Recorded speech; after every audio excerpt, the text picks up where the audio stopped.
আমার সোনার বাংলা, আমি তোমায় ভালোবাসি।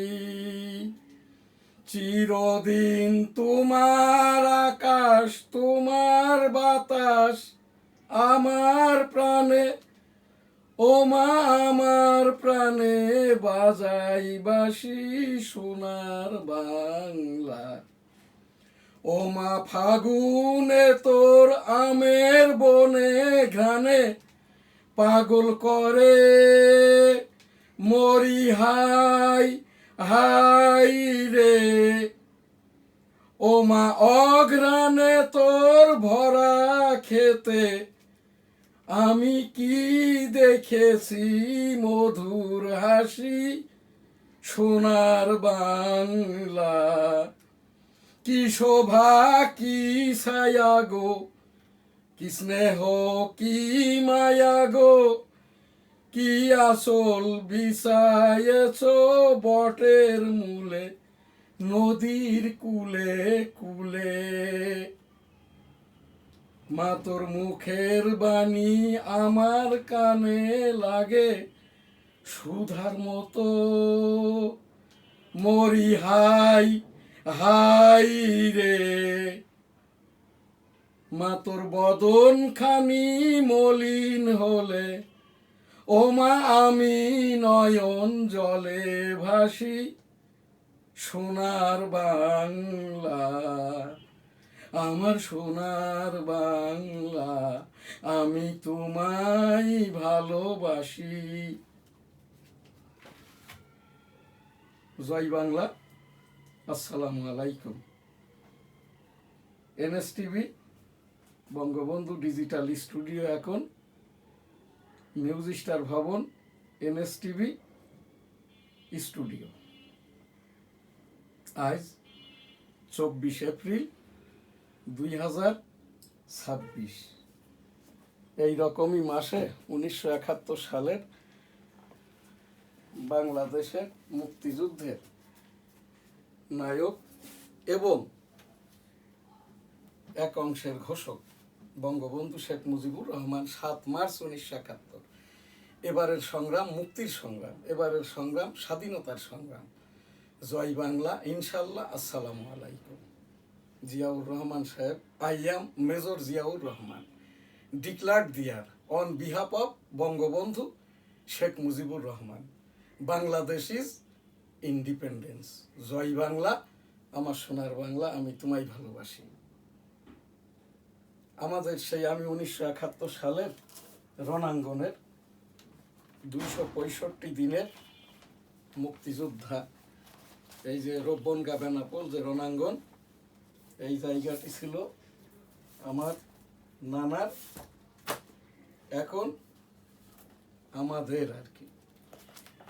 এই আমাদের সেই আমি এম শাহজাহান আলী গোলদার 1971 সালের রণাঙ্গনের 265 দিনের মুক্তিযোদ্ধা, MFF শ্রেষ্ঠ শাহজাহান আলী গোলদার, 8 নম্বর সেক্টরের সেক্টর কমান্ডার মেজর মঞ্জুর রহমানেরই নামকরণ। খান সেনাদের, মিলিটারিদের, রাজাকারদের গন্তব্য গোলাগুলির স্থান।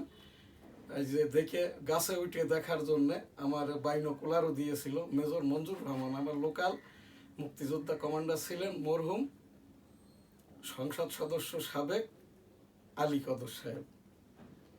আমি সেই সরাসরি 8 নম্বর সেক্টরের সেক্টর কমান্ডার মেজর মঞ্জুর রহমানের নেতৃত্বে কর্তৃত্বে মুক্তিযুদ্ধটা করতে যেয়ে গাছে উঠে ওই খান সেনাদের রাজাকারদের জিপ গাড়ি দেখার সময় মোটরের গুলার শব্দে আমার বাম কানটা নষ্ট হয়, এখনো নষ্ট। গত বছর ফেব্রুয়ারি মাসে ঢাকাস্থ CMH বলে দিয়েছে আমার এই কানটি আর ভালো হবে না। CMH-এ চিকিৎসা পাওয়ার যোগ্যতা আমার মেয়েটা ডাক্তার সুমাইয়া, মেয়ের জামাই ছেলেটা লেফটেন্যান্ট কর্নেল জাহিদুল ইসলাম, আমার ছেলেটা এই যে অনুষ্ঠান পরিচালক হাফেজ মাওলানা শাহজালাল গোলদার।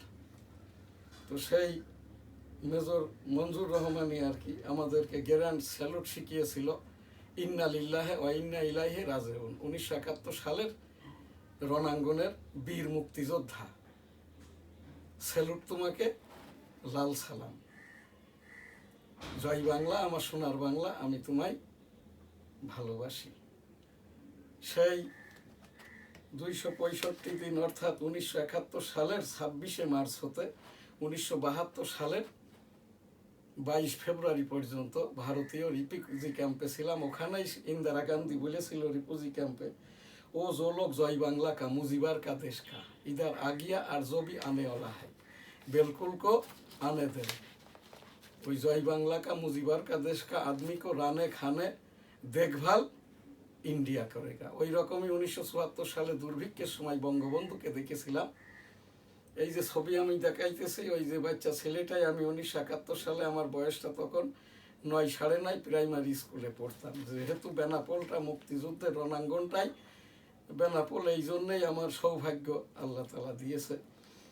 তো এই ছবিটা ওই আমরা সেই 7 ডিসেম্বর যশোরটা স্বাধীন হয়, তখন স্লোগান দিতে দিতে আমরা ওই যে যশোর কলকাতা রোড ধরে, আমার বাড়িটা রণাঙ্গন থেকে যশোরের দিকে 2.5 kilometre, Benapole city, Goldas city, hotel Benapole আবাসিক, গোলদাস সিটি জামে মসজিদ, ওই যে যেটা বেনাপোল স্থল বন্দর, Benapole custom house, Benapole port থানা, এগুলো তো দক্ষিণ দিকে, আমার গোলদাস সিটিটা উত্তর দিকে।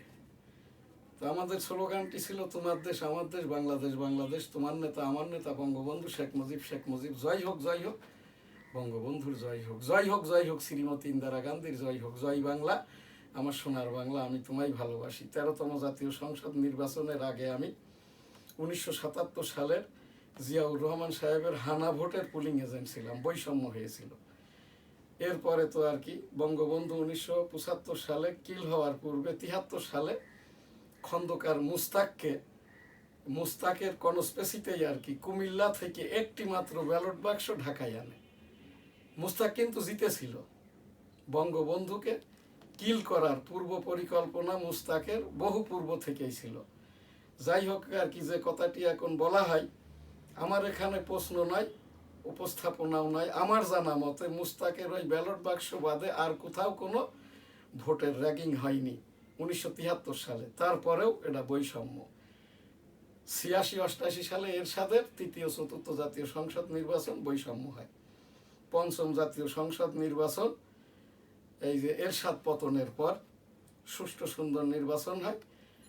এর আগে তো বঙ্গবন্ধু সরকার প্রধান হিসাবে সংসদে গমন করে। তার আগে আর কি 2টি মাত্রই ব্যক্তি দেশ হওয়ার আগে রাষ্ট্রপতি, ইয়াসির আরাফাত, যেটা নিয়ে ইস্তেগফার দোয়া আমি 87 সাল থেকে করে থাকি ফিলিস্তিন নিয়ে, আস্তাগফিরুল্লাহ আমিন। আর বঙ্গবন্ধু 17 এপ্রিল 1971 মেহেরপুরের অম্নকানন হতে এদেশের রাষ্ট্রপতি নির্বাচিত হন। 72-75 সরকারের এই বঙ্গবন্ধু 74 সালে রাষ্ট্রপতি নির্বাচিত হন, বাকশাল গঠন করেন এবং এই যে রক্ষী বাহিনী করেন, স্বরূপ বাহিনী। সেই বঙ্গবন্ধুকে 75 সালে কিল করার পরে মুস্তাকে 7 মাসের সরকার, তারপর অনেকগুলো ছোট ছোট সরকার। এরপরে 91 সালে আর কি দ্বিতীয় ওই যে জিয়াউর রহমান সাহেবের হানা ভোটটি ছিল প্রথম পিপুল কনসেনসাস ভোট। দ্বিতীয়টি হয় এই যে রাষ্ট্রপতি শাসিতর পরিবর্তে মন্ত্রী পরিষদ শাসিত সরকার ব্যবস্থার জন্য 1991 সালে। মেয়াদ বিএনপি শেষ করতে পারে নাই। 96 15 ফেব্রুয়ারিতে আবার একটি নির্বাচন দেয়।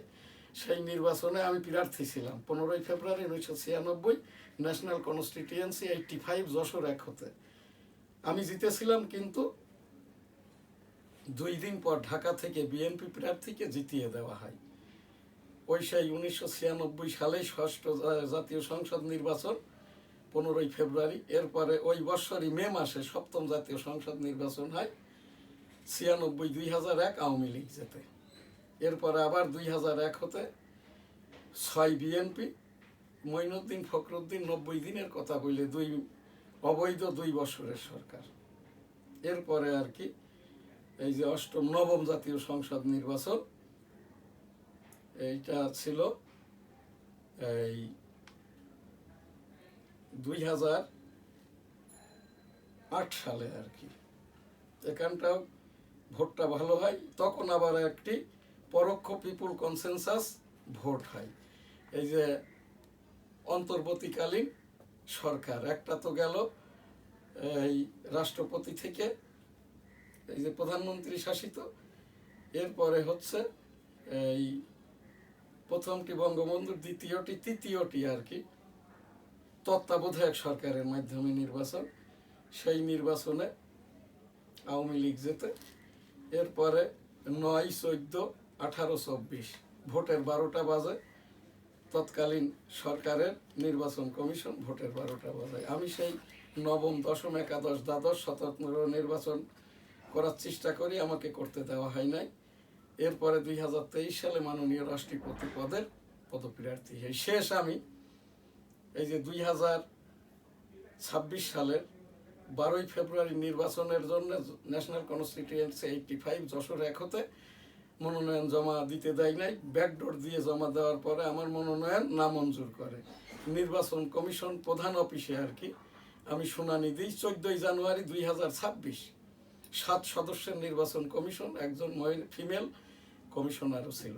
প্রধান নির্বাচন কমিশনার বলেন যে আপনার সমস্যা কি? তখন এই যে সানাউল্লাহ নির্বাচন কমিশনার বলেন উনি স্বতন্ত্র আওয়ামী লীগ প্রার্থী, প্রতীক টেবিল ইতিপূর্বেও নির্বাচন করেছেন। তখন আর কি সানাউল্লাহ মিয়া আমাকে জিজ্ঞাসা করে আপনি বলছেন মুক্তিযোদ্ধা, আপনার বয়স কত? তখন আমি সানাউল্লাহকে বলি বয়স বলবো তোর বাপকে, তোর দাদাকে, তোর 14 গোষ্ঠীকে। মুক্তিযোদ্ধাদের নিয়ে প্রশ্ন।